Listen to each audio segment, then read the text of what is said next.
All right, what's going on, guys? I am back again. I am talking about one of my favorite topics today, what we can do to mainstream powerlifting. Now, this is a really awesome topic. I don't think enough people talk about it. It's kind of what I'm known for in a way, is talking about this kind of stuff. But yeah, so a little bit about me. I've been a sports fan my entire life. I was homeschooled, and I had ignore the point. I was homeschooled in the early days, and I had a radio, and I would listen to sports talk radio every single day. So I have been hyper engaged in sports my entire life. Played sports in high school. I love sports. I love watching sports. I talked to a lot of people about powerlifting, and I'm like, I don't really like powerlifting so much in the competitive sense, but I'd like to be able to watch it. Okay, I can't watch it now. It's not an entertaining thing. There's some really great, really high energy moments, but it's not really like a great consumer product. And so I'm really, really passionate about fixing this particular problem, because I think powerlifting is an awesome sport. It's a great sport. We just refuse to package it properly to make it for a mainstream audience. So this is how we can make powerlifting mainstream. And so I have been on record saying that powerlifting is already mainstream. You go to a gym, you see someone squatting and benching and deadlifting. Powerlifting is mainstream. The concept is mainstream. There's no question about that. What we're talking about is, as a commercially viable product, is it on the same level as the MLB, NHL, NFL, UFC, stuff like that? No. And we all understand that. We all know that. But it doesn't mean it can't be.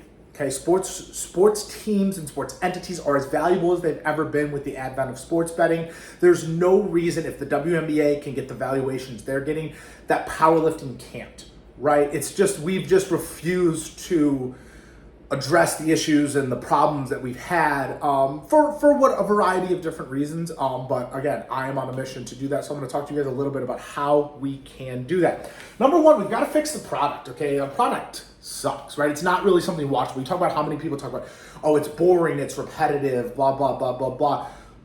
Yes, it is. So let's fix that, right? Here's what I want you to think about. If you watched Worlds this year, there were so many great battles, yet it was really hard to watch.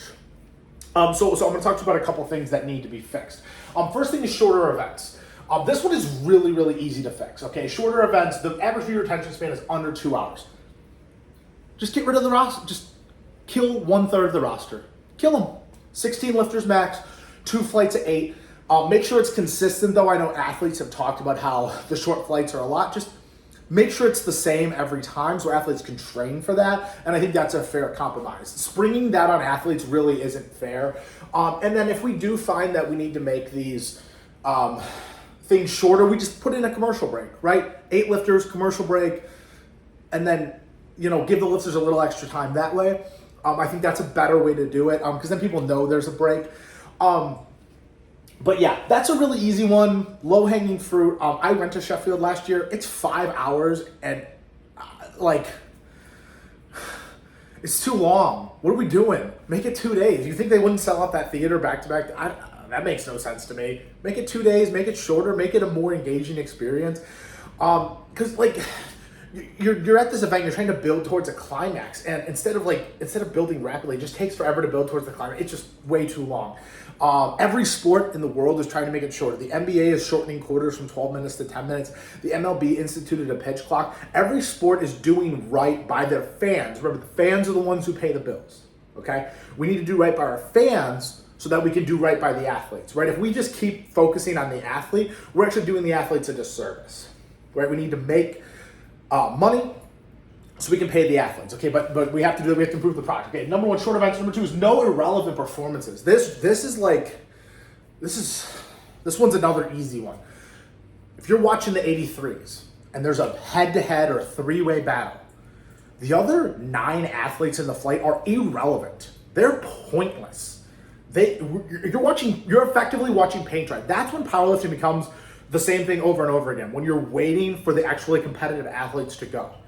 And that's when I shut it off. And if you have an athlete who maybe has a bit of a weaker squat, but they're still competitive because they have a big deadlift, you might miss them because you're waiting for them to go. Get rid of that. Get rid of it. Gone. Get rid of the bad athletes. If let's say, so I'm going to get to teams in a second because that's my big thing. But let's say you didn't want to do teams. Just take the top 4 athletes in each weight class, combine them in a flight, combine them in a session, 16 lifters, top 4 in each weight class, and do it that way. So at least you have 4 engaging matchups. You're going to have 16 of the best lifters in the world competing against each other. I don't think that's too much to ask for. I think it's the right way to do it, especially if you're talking about the international and the world context. But like, fix this. Like, those 2 things alone, I think powerlifting is a pretty entertaining and compelling sport. It's probably not mainstream yet, but it's probably pretty entertaining and compelling. It's probably something they can get some traction. If we just do those 2 things. Those are low-hanging fruit. Those are really easy. And yes, you're going to piss some people off. Yes, the 5th best lifter is going to have to lift in the morning. Guess what? They can still win from the morning session. But like, we've got to focus, stay focused. It's not about people's feelings. Focus. We want to take care of the athletes. We have to make this sport more watchable, so more people watch, so more sponsors pay, so we can pay the athletes, okay? Focus on the prize. We can take care of that 5th place athlete better if we focus on this stuff first, okay? Let's focus. 3, this is a big one. This is where the revolution starts, right? This is where I go off the rails. I get a little crazy. It's not really that crazy ever, Teams, okay? Teams are the number 1 reason people watch sports, right? Number 1 reason people watch sports is to watch their team win. It's not about the individual athletes, it's about the team, right? I went to a Knicks-Celtics playoff game. It's irrelevant who's on the court. The Knicks are playing the Celtics. It was bedlam. It was crazy. Teams are the key to the future of powerlifting's mainstream success, okay? Ideas 1 and 2, easy to implement. 3 is a little more complicated. It's kind of moving away from this international model to a more domestic national model, like the big major sports.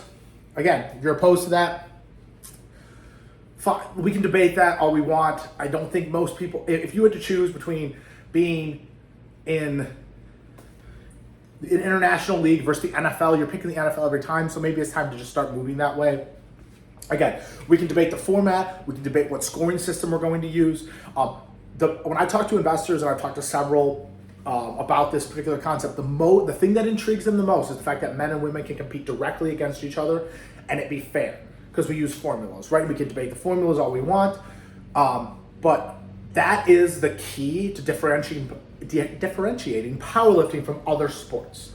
Is that thing right there? Is men and women being able to compete against each other is a really cool aspect. Instead of having to watch the WNBA or watch the NBA, you get to watch them go at it. And that's such a unique thing about powerlifting that we probably should be taking advantage of. 4 is better broadcast, pre-game, intermission, post, professional commentary. Again, I don't know why we don't already have this. I've seen the IPF's production suite. They have all the tools to do a really good live broadcast. Again, it just seems like maybe there's there's a disconnect. Like, they have good motion graphics. They have good high quality cameras. For some reason, they just can't see, they just can't seem to find the right person to the most important part of a broadcast is the story you're telling. It's the entertainment you're providing to people. And for some reason, we have all the pieces. We haven't really been able to put it together. The hardest part of that is professional commentary. We are going to need to hire professionals to do our commentary, okay? There's a Reddit thread, and you can scroll and find it. It was IPF World Broadcast Feedback. And everyone was talking about how bad the broadcasters are. And I give these people the benefit of the doubt. They're not professionals. The people you're watching on TV went to broadcast school at Syracuse for 4 years. They've been doing this for 20 years. They have entire week ramp-ups to these things. They have production meetings daily. They have notes on all the athletes. Just give these people some grace. A lot of them are volunteers and stuff, but it is time to bring in professional people and then give them defined roles, right? If you ever watch a broadcast, you don't know who the color commentary is, you don't know who the play-by-play is in a powerlifting. They all just interchange and it's gobbledygook, right? So you get a professional play-by-play broadcaster from a real school. You hire them, you pay them, they're the voice of powerlifting, right? And then you have the color commentary person. I think this person could be interchangeable. Someone with deep knowledge of powerlifting who has a good personality, you could put into there. Someone who, I think the best person I've ever heard on a broadcast is Brandon Petrie. He was on one of the Nationals broadcasts 2 years ago. phenomenal, that's who I would pick. And then I would go to a broadcasting school and I would find someone to do the play-by-play. But again, I think there's plenty of actually people with really good personalities who could be goofy and talk about powerlifting and kind of be that secondary person. I think there's plenty of options. I don't think a coach would be a good option too, have a former coach. I think that would give a lot of insight. But yeah, and then you can just kind of build on these broadcasts. You add a referee analysis. I mean, you can really do a lot of things. But obviously the product has to be good enough so we can get to the advertising and the monetization. And then we can afford to do these really nice things, right? That's the big deal. That's the big thing I'm working on right now is a better broadcast, very expensive. And there's obviously not a lot of money to be pumping in to make that work the way it is. But yeah, we gotta fix the product. We gotta make the product better. We don't need to change the fundamentals of powerlifting. The fundamentals of powerlifting are good. We don't need to change the bar. We don't need to change, those things can be changed later and adjusted and tweaked. Right now, the big focus is let's focus on the big stuff first, and then we can focus on the little things, right? Big thing is just improving the product. The most important thing, honestly, is not even the short event. It's the relevant performances. It's the biggest black eye powerlifting faces right now. It's like when you have to watch paint dry and someone who's not competitive, that's what kills the sport right there. That's the biggest thing that I want everyone to just really think about and focus on that. 2 is to advertise. If you have a treasure chest buried somewhere and you don't tell anyone where it's buried, no one's gonna find it, right? You have to tell people about your thing, okay? And you can't just tell them once, because guess what? Everyone's got ADD, everyone's got ADHD, everyone's got 10,000 things going around in your life. They have to be told, and then they have to be reminded frequently, okay? It's not just one time, it's frequency. That's why I yell so much about frequency of content. If you put out one piece of content, it's not gonna do anything because people got 15 other things going on and 1,500 other pieces of content they could watch. You've gotta be repetitive and consistent with your content. That's why I repeat a lot of the same points a lot to get it through your guys' skulls. Okay. So we gotta advertise, right? I think about my business every hour of every day. You don't. But I'm going to remind you as often as possible so you do remember and hopefully you become a customer, right? Actually, I'll draw this really quick. There's a little funnel, right? And these are people we advertise to, okay? These are the people who are interested in our product. These are the people who click. And then these are the people who convert. Okay? The wider we make this funnel, the bigger the people who end up converting on. There's glare right there, but you get the point, okay? Okay, content is not paid ads, okay? When you do organic content, when you make a piece of content, it gets pushed to your current followers, and sometimes it gets pushed, of course, to people outside of your following, but it only keeps people inside of a generally smaller ecosystem, okay? So don't get me wrong, organic content, the creme de la creme. It's the king. We need to do as much of it as possible, as frequently as possible. I think the NFL on a Sunday posts 50 times. There's a debate about the frequency of content. Most people say if you have quality content, you can post as frequently as you want. So as long as the content's quality, you can post as frequently as you want. I know there's we can only post 2 times a day. There's been some debate about that. That's pretty much been debunked. You can post as much as you want, as long as it's quality content, as long as it's engaging content. But yeah. We have to do paid ads, okay? We have to pay to advertise because it reaches audiences we normally wouldn't reach. And again, it goes back to the funnel.